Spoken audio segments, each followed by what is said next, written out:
네, 한국인이 흔히 걸리는 질병 1위인 통증은 바로 요통, 허리 통증이라고 하네요. 민균환 교수님. 허리는 흔하죠, 진짜. 네네. 네. 뭐 아마 열의 9분 허리 안 아파보신 분이 그러니까요. 아마 없을 그 맞아요. 정도인데요. 네. 우리 이제 건강보험 심사평가원에서 조사한 자료를 보면은 2021년도 자료긴 합니다만은 연간 이 허리 아픈 것 때문에 의료기관을 방문했던 인원수가 무려 4,400만 명 정도. 그러니까 거의 뭐 어린애들 빼놓고 다들 한 번씩은 허리 그러니까요. 때문에 병원에 갔다는 네. 그런 의미가 될 것 같은데요. 어쨌든 이렇게 허리가 아픈 분이 많은데 근데 의외로 그러니까 허리가 내가 왜 아픈지 잘 모르시는 경우도 많아요. 그러니까요. 네. 그다음에 어떻게 하면 조금 더 낫고 어떻게 하면 더 나빠지는지도 잘 모르시는 분이 의외로 많습니다. 그래서 오늘 이 시간 이제 방송 보시고 어떻게 하는 게 허리 건강에 도움이 되는지 꼭 배우시기 바랍니다. 네. 그러면 우리가 이 허리 통증에 대해서 제대로 알고 있는지 퀴즈 역시 준비했습니다. 풀어볼까요? 네. 자세가 구부정하면 허리 통증이 생긴다. 어떻게 생각하세요? 아, 이게 지금 문제라고 내시면 허리가 정상이면 이게 구부정해질 수가 없죠. 그래서 저는 무조건 오고 이런 질문 내지 마세요. 너무 쉽습니다. 네. 이거 틀리면 너무 이거 창피하겠다. 너무 쉬워요. 네네. 문 교수님 어떤가요? 아유, 어떡하나. 반은 맞고 반은 틀렸다. 이거 좀 의외인데요? 무슨 말이에요? 아, 예, 물론 구부정한 자세 너무 안 좋죠. 안 네. 좋은데 제일 중요한 거는 오래 한 자세를 유지하는 게 가장 안 좋습니다. 그러니까 최악은 그거겠죠. 구부정한 자세를 오래 유지하면 가장 안 좋을 것 같아요. 네. 특히나 이제 오래 앉아 계신다든지 아무리 좋은 자세라도 너무 오래 서 계신다든지 그러면 당연히 뭐 허리 쪽, 요추 쪽에 뭐 무리가 가게 되어 있어요. 골반 쪽으로도 무리가 가고요.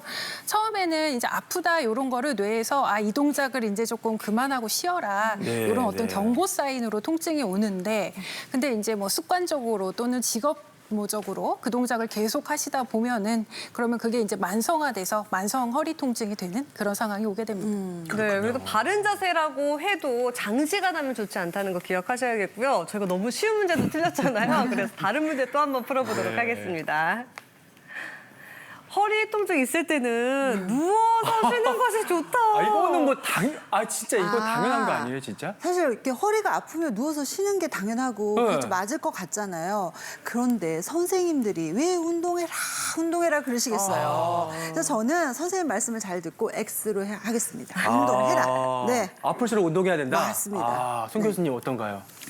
네, X가 오! 맞습니다. 그래요? 네, 대부분 그 허리가 아프면 누워 쉬어야 된다 이렇게 생각하기 당연하죠. 쉬운데요. 또 중력을 실제 덜 받아야 되니까. 과거에는 그 선생님들도 또 일부 선생님들은 누워서 쉬는 거 이제 우리 표현으로는 절대 침상 안정. 안정. 네, 그걸 이제 강조하는 분들이 많았었는데요. 근데 계속 누워 쉬다 보면은 아까 앞에 무릎과 마찬가지로 네. 허리도 허리 근력이 있기 때문에 그게 근력이 계속 반복되면 빠져. 허리 근력이 약해질 수밖에 없습니다. 그러면은 이런 질문이 생기는데 허리가 아픈데 그러면 어떻게 운동을 하란 말이냐 그러니까요. 이렇게 생각할 수가 맞아요. 있는데 그래서 초기에 중요한 게 이제 통증 조절하는 게 굉장히 중요합니다. 그래서 적절한 약물 치료 또 필요하면은 주사 치료 등을 통해서 통증을 적절히 조절하고 그래서 일상생활이 가능하다면은 일상생활을 하면서 가벼운 운동이나 일상생활을 하면서 서서히 회복하는 것이 더 좋겠습니다. 정말 뭐 사람마다 통증의 원인도 양상도 참 다양한데 실제로 허리 통증으로 고생하시는 분의 이야기도 좀 준비를 해봤거든요. 화면으로 만나보시죠. 안녕하세요. 저는 25년 정도를 허리 디스크를 앓고 있었습니다. 근데 이 젊은 나이부터 15시간, 16시간 동안 일을 하면서 또 그냥 일을 한 게 아니라 이 옆에서 무거운 거를 막 이렇게 들어 올리고 이런 장시간 이런 일을 하다 보니까 이렇게 허리가 아프기 시작했어요. 근데 살도 찌고 허리도 아프고 이러면서 이제 성인병, 당뇨병, 이제 막 고혈압 이런 것도 생겼는데 운동도 열심히 하고 식이요법도 하고 이러면서 이 당뇨병하고 이제 고혈압은 이제 어느 정도 이게 좀 이제 괜찮아졌는데 허리 통증은 막 이렇게 좀 일하고 오고 이러면은 또 이 엉치뼈가 또 막 빠져나갈 것 같은 고통도 있고 엄지발가락 끝까지 막 찌릿찌릿찌릿하고 저리고 이렇게 지속되는 엉치뼈 통증이 허리 디스크 탓인지 아니면 다른 원인이 있는 건지 궁금하기도 하고요. 허리 디스크는 수술 없이는 극복할 수 없는 건지 또 저도 수술을 받아야 하는 건지 알고 싶습니다. 네, 생활 습관을 개선하시면서 건강은 정말 좋아졌는데 아직까지 허리 디스크가 있고요. 또 엉덩이랑 발가락까지 아프다고 하는데 이게 사실 관련이 있는 건지 아니면 다른 질환을 걱정해야 되는 건지 이것도 좀 궁금하거든요. 교수님. 보통 이제 디스크, 이제 그러니까 뭐 허리에 디스크가 있다, 뭐 목에 디스크가 있다, 뭐 그렇게 많이들 하시는데요. 이 디스크라고 하는 거는 이제 정확하게 얘기하면 추간판이라고 하는 겁니다. 추간판, 그러니까 요추. 척추, 그러니까 뼈, 등뼈 쪽에 있는 사이에 있는 판이라는 거죠. 그러니까 말랑말랑한 뭐 물렁뼈를 생각하시면 되는데 그게 탈출증. 그러니까 사진에서 보시는 것처럼 뼈와 뼈 사이에 있는 약간 검정색으로 보이는 부위가 추간판이 되겠는데요. 그게 이제 빠져나갔을 때에 삐져나갔다. 그래서 신경을 누르기 때문에 단순히 허리만 아픈 게 아니고 그 신경이 내려가는 엉덩이, 허벅지, 종아리, 다리까지. 통증이 같이 되는 게 보통은 이제 추간판 탈출증이 되겠고요. 그래서 우측에 보시면 이제 척추관 협착증이 같이 보이는데요.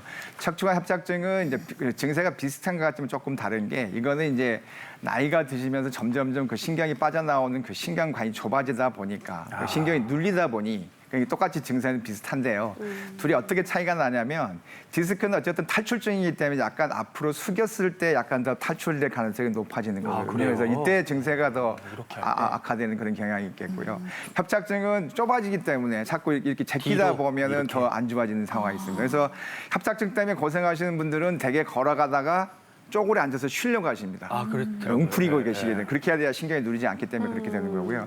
결국은 뭐 디스크가 먼저 시작이 된다 하더라도 나이가 점점 들면서 이 두 가지 병이 같이 병발할 수도 있기 때문에 이거를 수술적으로 할 거냐 말 거냐는 결국 전문의사와 상의를 하셔서 지금 현재 수술해야 될 단계냐 아니냐를 평가하신 다음에 하셔야 되는 것이지 가장 이제 문제가 되는 게 수술하면 허리가 안 아플 거야라고 하시는 거는 절대적인 착각입니다. 그러니까 수술하는 거는 결국은 신경이 눌리기 때문에 그로 인해서 마비가 온다든지 뭐 소대변 보는데 문제가 있다든지 통증 때문에 내가 견딜 수 없을 때 하는 것이지 무조건 수술이 능사가 아닌 거고요. 우리가 앞에서 우리 교수님 말씀하신 것처럼 통증이 있다 하더라도 운동을 계속 해줘야 된다는 것 똑같이 수술해서 허리가 안 아플 거니까 나는 그냥 관리 안 해도 돼 이렇게 생각하시면 하면서 수술을 받으신 거는 절대적으로 권하지 않겠습니다. 그 뭐 잠깐 수술 언급도 하셨습니다만 통증도 통증인데 얼마나 답답하실까 싶어요. 25년 안 해본 방법이 없는데도 계속해서 아프다. 이 정도면은 어떻게 수술을 좀 고려를 해야 될까요? 실제 수술하시니까 교수님. 예.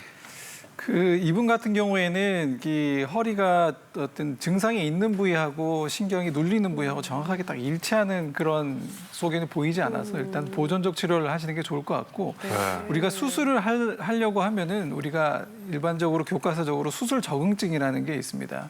허리 수술은 이분 같이 이제 허리 통증이 계속 반복되고 특히 다리 쪽으로 내려가는 방사통이 있으면서 이 방사통의 위치가 허리 디스크가 눌리는 부위하고 정확하게 일치를 하고 보존적 치료를 2, 3개월 이상 충분히 했음에도 불구하고 일상생활이 불가능하고 통증 때문에 너무 힘든 경우 이때는 수술하는 게 맞고요. 또 두 번째로는 좀 급한 경우인데 신경학적으로 이제 증상이 생기는 경우입니다. 예를 들어서 이제 발가락이 올라가지 않는다거나 아니면 발목이 올라가지 않는 등의 이제 운동신경 마비가 생기거나 아예 또 거동한다고. 대변 소변을 보는 그 신경이 눌리게 되면서 대소변에 장애가 온다거나 이런 경우에는 이제 빠른 수술적 치료가 필요하게 되고요.